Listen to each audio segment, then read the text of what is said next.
Zawug Baqqalaa Mulaatee nama umrii ganna 53ti. Finfinnee kutaa magaalaa Akaakii Qaallittii jiraata. Abbo Zawug Baqqalaa Mulaatee bara kana mana barnootaa Qaallittii sadarkaa jalqabaatti qormaata kutaa 8ffaa fudhachuu irratti argamu.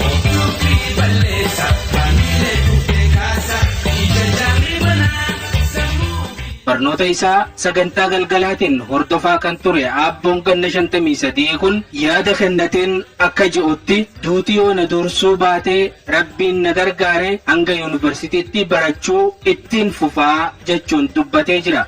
Beekumsa argataniinis biyya isaanii tajaajiluu akka barbaadanis Abbo Zawug dubbatee jira.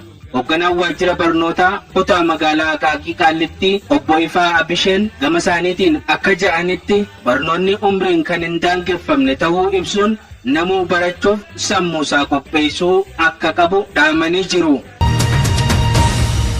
Oduma kanaan wal qabatuun aadde Yimmanyush Mitikkoo dubartiin umrii waggaa 47ffaa isitti bara barnootaa 2014 yuunivarsiitii Wallaggaatti makamte. Jiraattuu godina Wallagga Bahaa aanaa Nunnuu Qumbaa kan taate aadde Yimmanyush Mitikkoo yeroo ammaa barattuu muummee saayinsii uumamaa ta'uun yuunivarsiitii Wallaggaa barachuu irratti argamti.